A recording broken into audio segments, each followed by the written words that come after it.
பிரம்ம முகூர்த்தத்தில் எழுந்து இந்த 5 விஷயங்களை செய்யுங்கள். வாழ்க்கையில் பண கஷ்டமே வராது.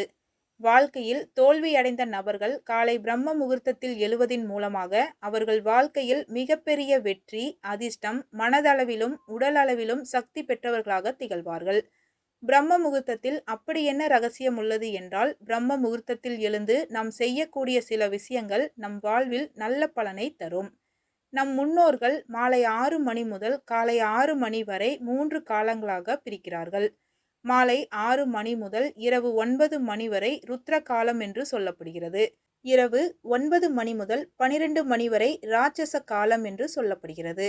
இரவு 12 மணி முதல் 3 மணி வரை கந்தர்வ காலம் என்று சொல்லப்படுகிறது. இந்த 3 காலங்களை தொடர்ந்து காலை 3 மணி முதல் 6 மணி வரை உள்ள காலத்தை பிரம்ம முகூர்த்தம் என்று சொல்கிறார்கள்.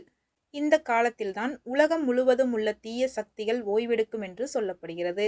இந்த வேளையில் தெய்வ சக்திகள் உயிரோட்டம் பெறும். இந்த நேரத்தில் நமக்கு நன்மை செய்யக்கூடிய தேவதைகள் பூமி முழுவதும் சுற்றி வரும் என்று சாஸ்திரத்தில் சொல்லப்பட்டிருக்கிறது. நம்முடைய இஷ்ட தெய்வமும் குலதெய்வமும் இந்த நேரத்தில்தான் நமக்கு வேண்டிய வரத்தை தரக்கூடிய நிலையில் இருப்பார்கள் என்று சொல்லப்படுகிறது. அதிகாலை 3 மணி முதல் 6 மணி வரை நம்முடைய மனம் எந்த ஒரு சிந்தனையும் இல்லாமல் நிலையாக இருக்கும். பிரம்ம முகூர்த்த நேரத்தில் எழுவதுடன் சில முக்கியமான விஷயங்களை செய்வதால் வாழ்க்கையில் இருக்கும் கடுமையான பிரச்சனைகள், பொருளாதார பிரச்சனைகளிலிருந்து விடுபட முடியும். பிரம்ம முகூர்த்த நேரத்தில் எழுந்து தியானம் செய்வது, மந்திரங்கள் உச்சரிப்பது, பரிகாரங்கள் செய்வது ஆகியவற்றை செய்தால் மகிழ்ச்சியும் வெற்றியும் வசமாகும். இவற்றையோடு முக்கியமான 5 விஷயங்களை பிரம்ம முகூர்த்த நேரத்தில் செய்வதால் வாழ்க்கையில் பண கஷ்டம் என்பது இருக்கவே இருக்காது. அதிர்ஷ்டம் பெருகிக் கொண்டே இருக்கும். குறை என்பது இல்லாத நிலையான வாழ்க்கை வாழ முடியும். பிரம்ம முகூர்த்த நேரத்தில் எந்த 5 விஷயங்களை தொடர்ந்து செய்து வந்தால் பண கஷ்டம், பண தட்டுப்பாடு ஏற்படாது என்பதை பற்றி தெரிந்து கொள்ளலாம். பிரம்ம முகூர்த்த நேரத்தில் எழுந்து குளிப்பது எதிர்மறை ஆற்றல்களை நீக்கி நேர்மறை ஆற்றல்களை பெருக்கும், ஆரோக்கியம் மற்றும் செல்வ வளத்தை அளிக்கும், புத்துணர்ச்சி மற்றும் மன அமைதியை தரும், ஞானத்தையும் பலத்தையும் உண்டாக்கி வாழ்க்கையை செழிப்பாக்கும். இந்த நேரத்தில் குளிப்பது பாலில் குளிப்பதற்கு சமம்.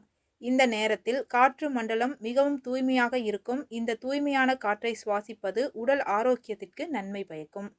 பிரம்ம முகூர்த்த நேரத்தில் துளசி செடிக்கு தண்ணீர் ஊற்றி மனதில் துளசி தேவியை நினைத்து ஒரு அகல் விளக்கேற்றி வணங்குவது பாவங்களை போக்கி வாழ்க்கையில் உள்ள பிரச்சனைகளை நீக்கி தொழில், வேலை, வியாபார தடைகள் நீங்கி பொருளாதார முன்னேற்றத்தை உண்டாக்கும் என்று நம்பப்படுகிறது.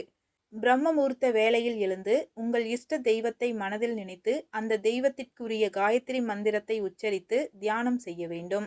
இது உங்களது விருப்பங்களை விரைவில் நிறைவேற்றவும் உங்கள் தெய்வத்தின் முழுமையான அருளை பெறவும் உதவும். நீங்கள் நீண்ட நேரம் செய்ய முடியாவிட்டால் குறைந்தது 10 to 15 நிமிடங்களாவது தியானம் செய்து மந்திரங்களை உச்சரிப்பது போன்றவை செய்ய வேண்டும். ஏதேனும் குறிப்பிட்ட விருப்பம் இருந்தால் அதனை மனதில் நினைத்து மந்திரங்களை உச்சரிப்பதன் மூலம் அது விரைவில் நிறைவேறும் என்று கூறப்படுகிறது. பிரம்ம முகூர்த்தத்தில் எழுந்து குளித்துவிட்டு வழிபாடுகள் மற்றும் அன்றாட வேலைகளை முடித்த பிறகு பறவைகள் அல்லது பசுமாட்டிற்கு உணவு அளிப்பதால் அதிர்ஷ்டம், புண்ணியம் பெருகி தடைகள் நீங்கும். பறவைகள் மற்றும் விலங்குகளுக்கு உணவு அளிப்பது அளவற்ற புண்ணியத்தை தரும். பிரம்ம முகூர்த்த நேரத்தில் குறிப்பாக காலை 4 மணிக்கு எழுந்து தியானம் அல்லது யோகா செய்வது மன அமைதி, மன அழுத்தத்தை குறைத்தல், எண்ண தெளிவு மற்றும் உடல் ஆரோக்கியம் போன்ற பலன்களை தரும்.